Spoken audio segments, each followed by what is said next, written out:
What is up, awesome people of the internet? Guys, the braids are back. And we got something to talk about today. And we are talking about loyalty in sports or loyalty in business in general. Yeah, it's a myth. It's a myth if you did not know. If you don't believe me, I mean, just look at what has recently happened in both the NBA and the WNBA. In the NBA, most notably, we saw the massive trade that sent Luka Doncic packing and leaving Dallas, a place that he was planning on stay for a long time, right? He just bought a place. He was very excited about the Dallas Mavericks, and Dallas was like, nah, all right, see you later, dude. You are on your way to the LA Lakers. Sure, he gets to play with LeBron, but he was planning on spending his career with the Dallas Mavericks. And now that is not happening because they were like, you know what? You're not untouchable. You're out of here. And for the WNBA, we've seen lots of trades that have happened so far this year. Some surprise trades, some expected trades, but in particular, in this video, I want to talk about Natasha Cloud. Because this offseason, Natasha Cloud had a harsh reminder that in the WNBA, just like every other professional sport in the world, no one is untouchable. Maybe with the exception of LeBron. Everybody else, you're not untouchable, okay? Not even for a veteran leader who was told that she was going to retire with her current team. Let's talk about how the Phoenix Mercury sold Natasha Cloud a dream and then shipped her off without warning.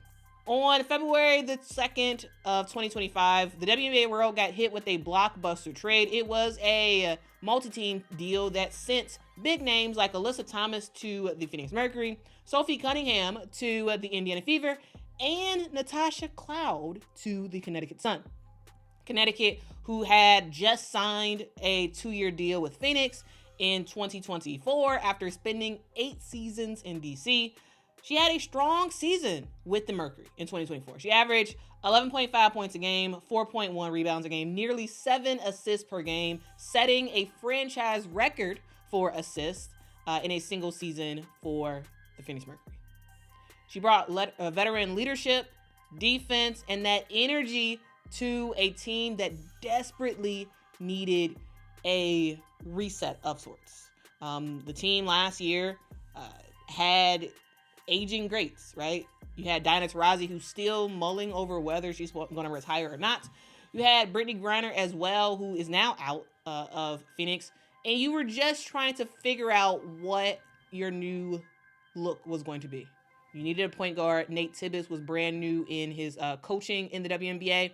And they decided to bring in Natasha Cloud to help lead the offense for the Phoenix Mercury. And while Natasha Cloud is not a shooter per se, she was a player who was pretty successful getting the ball to where it needed to go. But unfortunately for her, none of that mattered.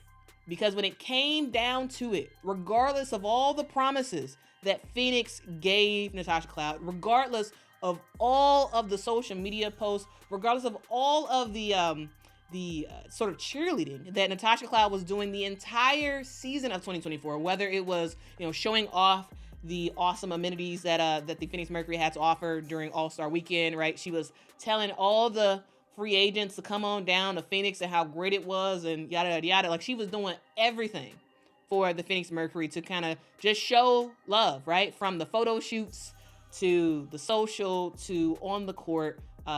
Natasha Cloud gave Phoenix her all in 2024. But none of that mattered when it came down to business. The reason why is because Phoenix saw an opportunity to get Alyssa Thomas. And when Alyssa Thomas is on the table, you have a roster that is not championship worthy. You have 2 of your best players that are on their way out. Griner is actually out now. She's with the Atlanta Dream. But you still have the question mark about Diana Taurasi. And even if you forget her and think about what you can build in Phoenix, you needed to make a drastic change. And a drastic change was getting Alyssa Thomas, the point forward in the WNBA, who is a great core centerpiece for your team. They were able to get her, but in order to get Alyssa Thomas from Connecticut wanted some stuff. And that included Natasha Cloud. So of course, when Alyssa Thomas is on the table, you're not going to hesitate. You're going to move Natasha Cloud and others to make room for Alyssa. And guys, we see trades happen like this all the time, right? It's a big part of the game. But the thing that makes this trade in particular very different is how it went down. Natasha Cloud was told during 2024 that she was going to retire as a Phoenix Mercury.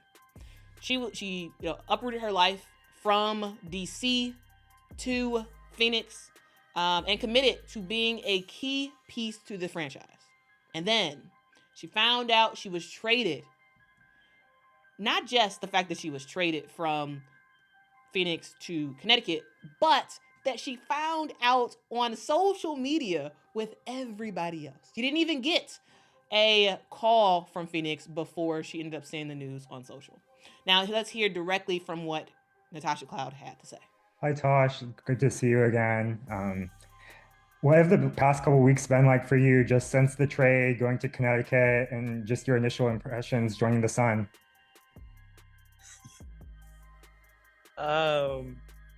The last few weeks, hi David, thank you for your question. The last few weeks have been a whirlwind, to say the least.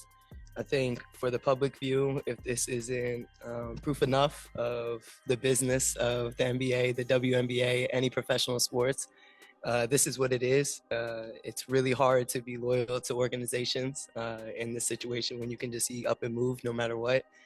And so that was really hard for me, uprooting my family to West Coast, being told that I was going to retire as a Phoenix Mercury, and then to be shipped out and find out with you guys on social media. That was really fun for me. So that part of it was really hard, even harder being sent to Connecticut as a 33-year-old. It wasn't what I expected, not for the tenure that I've had, not for the loyalty that I presented. So I just want the best situation for myself and my family moving forward. And I just want to be in an organization that truly invests from top to bottom, facilities, team, location, all of that. I want to compete for championships. So I don't know if that necessarily answers your question, but that's how I'm feeling right now. And that's my truth. Guys, it's the same story we've seen time and time again. Teams expect loyalty from players, but when it's time to make a business decision, they don't hesitate to ship you out of there to make it work for them. Natasha Cloud is not the she's not the first WNBA player to get blindsided by a trade, and she definitely won't be the last. All right, we got way more of this to come, and the message is clear, guys. In professional sports, loyalty is a one-way street. And also maybe that's like in business, in life. It just is what it is. So guys, Natasha Cloud is stuck in Connecticut, a place that she does not want to be. Now, Connecticut needs a point guard, so it makes sense that Connecticut wants to get Natasha Cloud. But she wants to be out of there. She wants to be out of there. She's going to Connecticut, a team that has lost all 5 of their starters, a team that brings in a brand new coach with a brand new GM, a team that is struggling big time because they don't have nice facilities, right? And players have called them out on it in the past, right? Players like an Alyssa Thomas who left and is now going to be at a very, very nice facility in Phoenix. And Natasha Cloud went from the amazing stuff that Phoenix has to offer to the gym that Connecticut is going to be sharing with other stuff that's happening at the gym that they practice at. So it's not great. It's not great. And at 33 years old, this was not the move that Natasha Cloud expected. But here's the thing. Natasha Cloud made it clear that she doesn't want to be in Connecticut. She wants to be in a situation where the organization truly invests in its players from top to bottom. And clearly, that means investment in amenities. And clearly, that does not include the Connecticut Sun, the only team in the WNBA that, as of right now, has not announced any plans to improve what they already have. Now, will Connecticut be the team for Natasha Cloud in 2025, or will she be able to wiggle her way out of Connecticut and on to another team? Only time will tell. And also, guys, if you didn't realize, Natasha Cloud is not the only player who wants out of Connecticut. Myrna Mabry also wants out as well. I made a separate video about her. But guys, let me know your comments. Was Phoenix wrong for trading Natasha Cloud like they did? And do you think that Connecticut is the right fit for her playing wise? If you enjoyed this breakdown, make sure to hit that like button, hit that subscribe button for all the awesomeness of women's basketball. And I'll catch you in the next one. See you next time. Bye. He is ready, boy. He is ready. Please help me welcome our newcomer, the one and only.